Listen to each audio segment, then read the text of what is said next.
Hello everyone, welcome back to our YouTube channel the exam cracker. आज की इस video में हम बाल विकास एवं शिक्षा शास्त्र के 30 महत्वपूर्ण प्रश्नोत्तर सॉल्व करेंगे। तो जब तक मैं क्वेश्चन रीड करूं तब तक आपको भी फटाफट से इसको रीड करना है और मेरे सही उत्तर टिक करने से पहले आपको अपना सही आंसर चूज करना है। फिर लास्ट में आपको ये देखना है कि इन 30 क्वेश्चन में से आपके कितने सही हुए हैं। शुरू करते हैं हमारी आज की इस वीडियो को। क्वेश्चन नंबर 1 है आपका, विकास शुरू होता है। फर्स्ट ऑप्शन है शैशव अवस्था से, सेकंड पूर्व बाल्य अवस्था से, थर्ड है उत्तर बाल्य अवस्था से एंड फोर्थ ऑप्शन है प्रसव पूर्व अवस्था से। तो विकास कब से शुरू होता है? करेक्ट आंसर हो जाएगा 1 का हमारा ऑप्शन 4। विकास प्रसव पूर्व अवस्था से शुरू होता है, यानी कि बच्चा जब गर्भ अवस्था में ही होता है तब से ही उसका विकास शुरू हो जाता है। अगला क्वेश्चन देखेंगे, क्वेश्चन नंबर 2। एक छात्र कहता है, my mother ringed principal ma'am last night. एक अध्यापक के रूप में आपकी प्रतिक्रिया होनी चाहिए। फर्स्ट ऑप्शन है, ओह वास्तव में कल रात को तुम्हारी माँ ने प्रधानाचार्य को फ़ोन किया, क्या उन्होंने उनसे मिलने का समय लिया? सेकेंड ऑप्शन है, प्रिय छात्र तुम क्रिया का सही प्रयोग नहीं कर रहे हो। थर्ड ऑप्शन है आपका, यह रिंग्ड नहीं रैंग होना चाहिए एंड फोर्थ ऑप्शन है, तुमने ध्यान से क्यों नहीं सुना, जैसा कि मैंने तुम्हें पहले बताया था कि यह रैंग होना चाहिए, रिंग्ड नहीं। तो 2 का जो करेक्ट आंसर होगा हमारा वो हो जाएगा ऑप्शन 2। प्रिय छात्र तुम क्रिया का सही प्रयोग नहीं कर रहे हो। अगला क्वेश्चन देखेंगे, क्वेश्चन नंबर 3। बाल विकास के मस्तकाधोमुखी सिद्धांत के संबंध में कौन सा कथन उचित है? फर्स्ट ऑप्शन है, विकास सिर से पैर की तरफ होता है। सेकंड है, विकास पैर से सिर की तरफ होता है। थर्ड है, विकास केंद्र से शुरू होकर आगे बढ़ता है एंड फोर्थ ऑप्शन है, विकास बाएं हाथ से दाएं हाथ की तरफ होता है। तो यहाँ पे बात की जा रही है मस्तकाधोमुखी, ठीक है।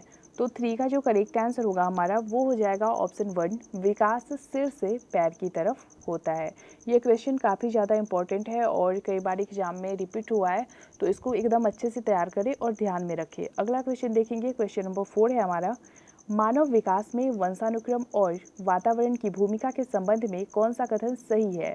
फर्स्ट ऑप्शन है आपका कि वातावरण की भूमिका लगभग अस्थायी है, जबकि वंशानुक्रम के प्रभाव को बदला जा सकता है। सेकंड ऑप्शन है आपका कि व्यवहारवाद पर आधारित सिद्धांत मुख्य रूप से मानव विकास में प्रकृति की भूमिका पर आधारित है।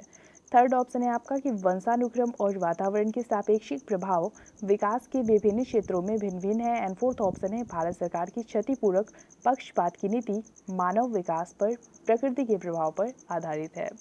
तो 4 का क्या आंसर लगता है आप लोग के अकॉर्डिंग? जल्दी से बताएं। करेक्ट आंसर हो जाएगा 4 का हमारा ऑप्शन 3, वंशानुक्रम और वातावरण के सापेक्षिक प्रभाव विकास के विभिन्न क्षेत्रों में भिन्न भिन्न है। नेक्स्ट देखेंगे, क्वेश्चन नंबर 5। निम्न में से कौन सी वाक्यात्मक अभिलेख एनाक्लेजरल रिकॉर्ड की विशेषता नहीं है? तो ये क्वेश्चन काफ़ी ब्लर दिख रहा है, फिर भी मैं रीड करके बता रही हूँ, फिर आप लोग आंसर करना।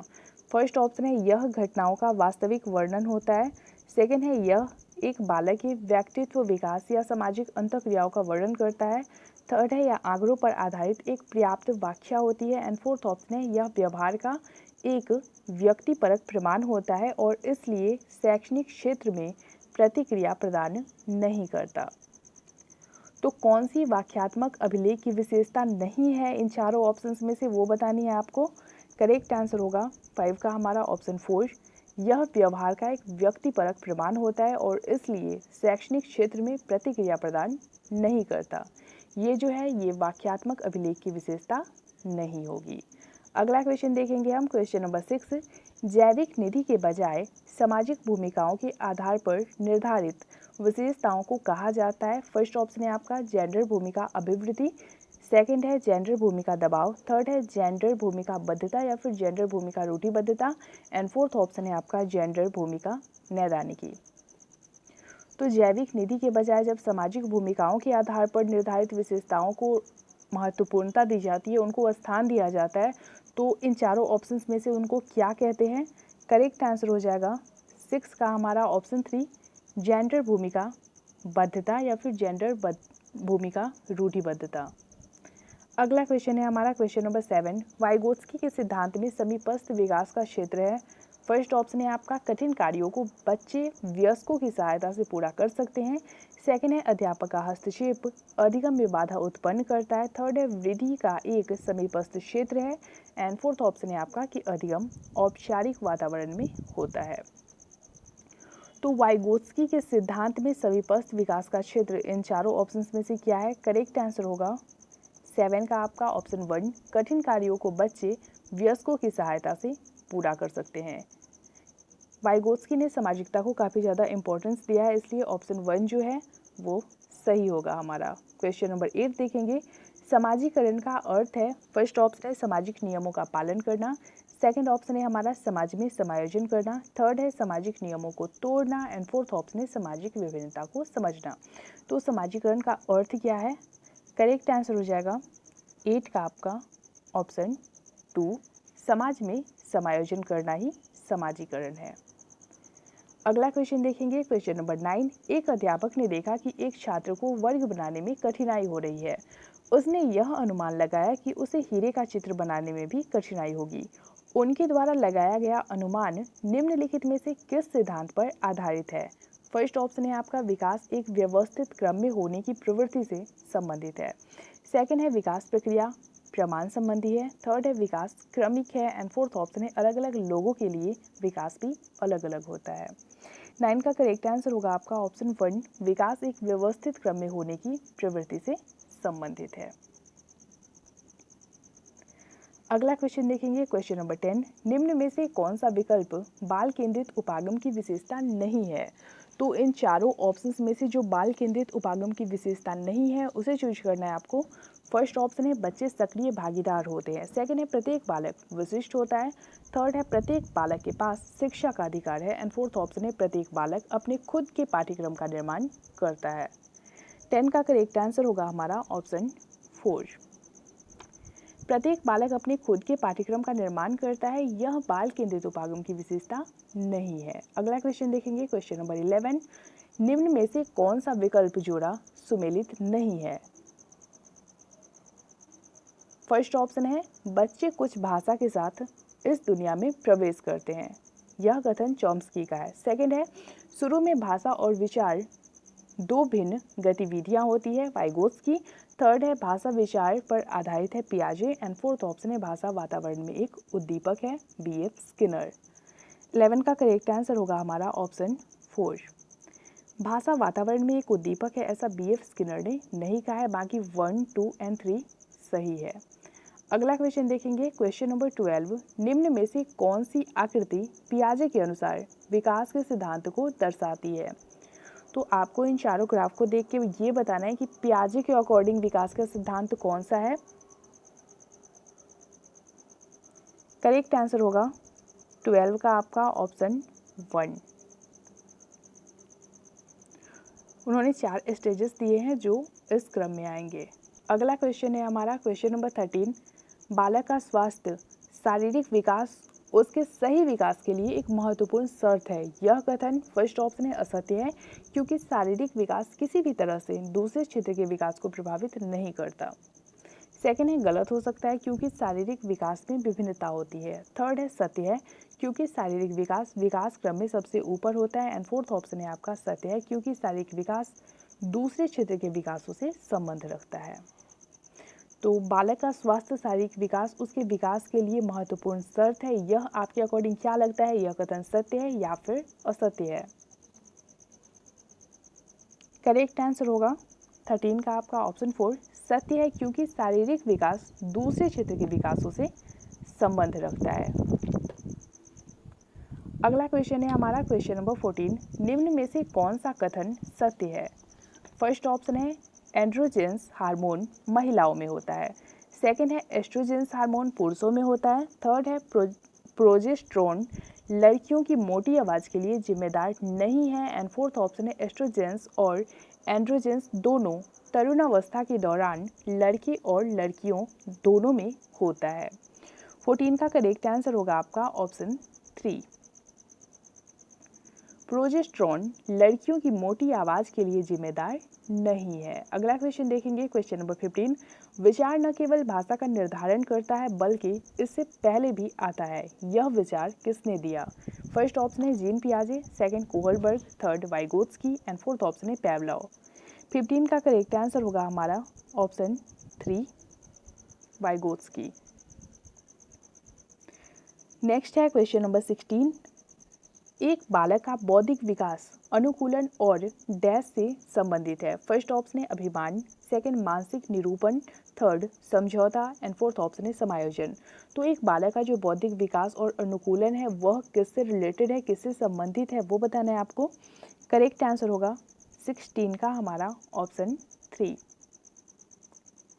एक बालक का बौद्धिक विकास अनुकूलन और समझौता से संबंधित है। अगला क्वेश्चन देखेंगे, क्वेश्चन नंबर 17। अवधारणाओं का विकास किसका एक भाग है। फर्स्ट ऑप्शन है संवेगात्मक विकास, सेकंड बौद्धिक विकास, थर्ड शारीरिक विकास एंड फोर्थ ऑप्शन है सामाजिक विकास। तो अवधारणाओं का जो विकास है वो किसका एक भाग है। करेक्ट होगा 17 का आपका ऑप्शन 2 बौद्धिक विकास। क्वेश्चन नंबर 18 देखेंगे, वाइगोत्स्की के अनुसार समीपस्थ विकास का क्षेत्र है। फर्स्ट ऑप्शन है अध्यापक की सहायता की सीमा निर्धारित करने वाला क्षेत्र, सेकंड ऑप्शन है आपका कि बालक जो कुछ स्वतंत्र रूप से कर सकता है और जो कुछ सहायता प्रदान करने पर कर सकता है उसके बीच का अंतर, थर्ड ऑप्शन है बालक की क्षमता का विकास करने के लिए प्रदान की गई सहायता की मात्रा और प्रकृति एंड फोर्थ ऑप्शन है वह जो कुछ एक बालक खुद कर सकता है जिसका मापन नहीं किया जा सकता। तो यहाँ पे आपको ये बताना है कि वाइगोत्स्की के अकॉर्डिंग समीपस्थ विकास का क्षेत्र इन चारों ऑप्शंस में से क्या है। करेक्ट आंसर होगा 18 का हमारा ऑप्शन 2। बालक जो कुछ स्वतंत्र रूप से कर सकता है और जो कुछ सहायता प्रदान करने पर कर सकता है उनके बीच का अंतर। अगला क्वेश्चन देखेंगे, क्वेश्चन नंबर 19। निम्न में से कौन सी एक समावेशी शिक्षा की विशेषता है। फर्स्ट ऑप्शन है कक्षा में विभिन्नता का सम्मान करना, सेकंड है शिक्षक के इनपुट को प्रोत्साहित करता है, थर्ड है खेलों का आयोजन करता है एंड फोर्थ ऑप्शन है विशेष समूह से अध्यापकों को शामिल करता है।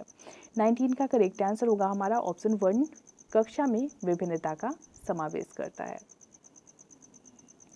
क्वेश्चन नंबर 20 देखेंगे, सीमा हर एक अध्याय को बहुत जल्दी सीख लेती है लेकिन लीना सीखने में काफ़ी समय लगाती है। यह विकास का कौन सा सिद्धांत है।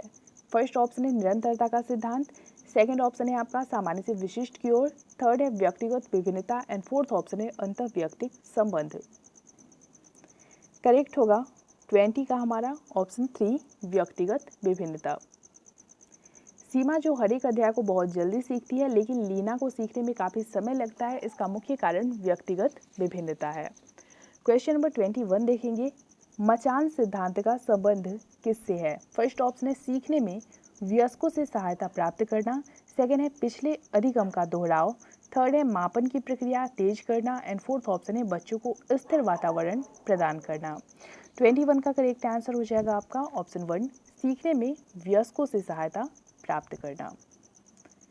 नेक्स्ट देखेंगे, क्वेश्चन नंबर 22। एक बालक के विकास के सिद्धांत की समझ एक शिक्षक की किस प्रकार सहायता करता है। फर्स्ट ऑप्शन है आपका छात्र के सामाजिक स्तर की पहचान करने में, सेकंड है छात्र की आर्थिक पृष्ठभूमि की पहचान करने में, थर्ड है यह समझने के लिए कि छात्र को किस प्रकार पढ़ाया जाए एंड फोर्थ ऑप्शन है सीखने के अनुसार छात्रों को पढ़ाने में।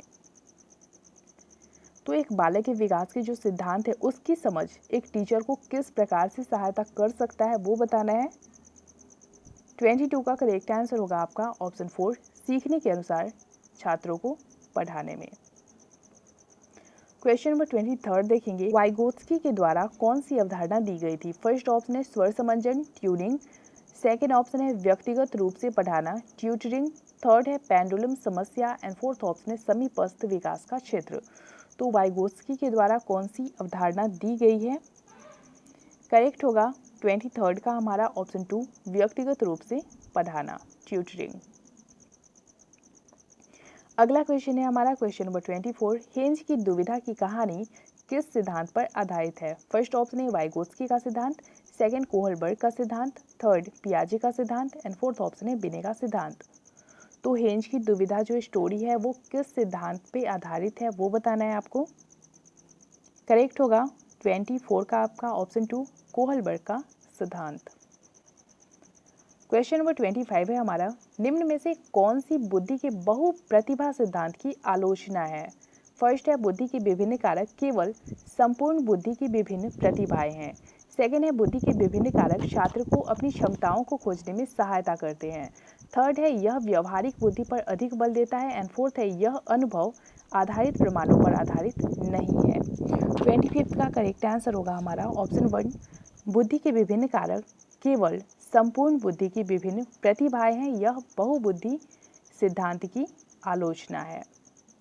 क्वेश्चन नंबर 26 है हमारा, किस अवस्था में बालक जीववाद यानी कि एनिमिज्म को प्रदर्शित करते हैं? फर्स्ट ऑप्शन है आपका संवेदी पेशीय अवस्था, सेकेंड है प्राक संक्रियात्मक अवस्था, थर्ड है मूर्त संक्रियात्मक अवस्था एंड फोर्थ ऑप्शन है औपचारिक संक्रियात्मक अवस्था। तो जीववाद को कब बच्चे प्रदर्शित करने लगते हैं वो बताइए। तो करेक्ट आंसर जो होगा 26 का आपका वो हो जाएगा ऑप्शन 2, प्राक संक्रियात्मक अवस्था, जिसको कहीं कहीं पे आपको पूर्व संक्रियात्मक अवस्था भी लिखा मिल सकता है। क्वेश्चन नंबर 27 देखेंगे, लॉरेंस कोहलबर्ग के अनुसार प्राथमिक स्कूल के बच्चे किस अवस्था में होते हैं? 1, आज्ञा पालन और दंडोन्मुखता, सेकंड व्यक्तिवाद और विनिमय, थर्ड अच्छे अंतर्व्यक्तिक संबंध एंड फोर्थ सामाजिक संपर्क और व्यक्तिगत अधिकार। फर्स्ट ऑप्शन है आपका 1 एंड 4, सेकेंड है 1 एंड 3, थर्ड है 2 एंड 1 एंड फोर्थ ऑप्शन है 2 एंड 4। 27 का करेक्ट आंसर होगा हमारा ऑप्शन 3, 2 एंड 1। क्वेश्चन नंबर 28 देखेंगे, पियाजे के सिद्धांतों के अनुसार बच्चे सीखते हैं। फर्स्ट ऑप्शन है उचित ध्यान देकर सूचना को याद करके, सेकेंड है समाज के अधिक सक्षम सदस्यों द्वारा की गई सहायता के द्वारा, थर्ड है अनुकूलन की प्रक्रिया द्वारा एंड फोर्थ ऑप्शन है उचित पुरस्कार के माध्यम से उनके व्यवहार में किए गए परिवर्तन के द्वारा। तो आपको पियाजे के अकॉर्डिंग बताना है कि उनके सिद्धांतों के अनुसार बच्चे कैसे सीखते हैं। 28 का करेक्ट आंसर हो जाएगा हमारा ऑप्शन 3, अनुकूलन की प्रक्रिया के द्वारा।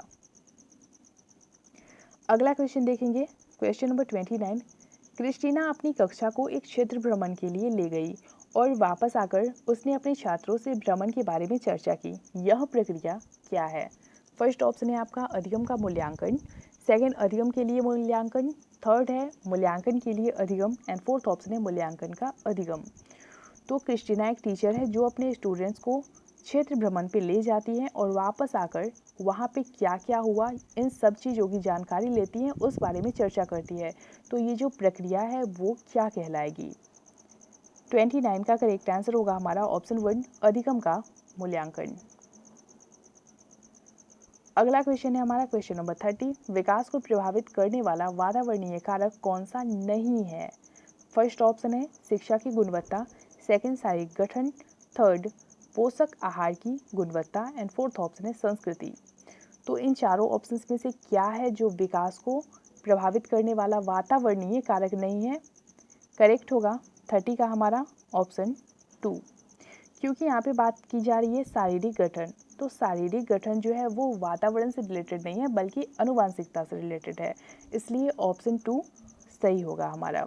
और बार बार मैं ये पहले भी बोल चुकी हूँ और अभी भी कह रही हूँ कि जब आप क्वेश्चन रीड करें तो इस बात को ज़रूर देखें कि क्वेश्चन में पूछ क्या रहा है, कौन सा है या फिर कौन सा नहीं है।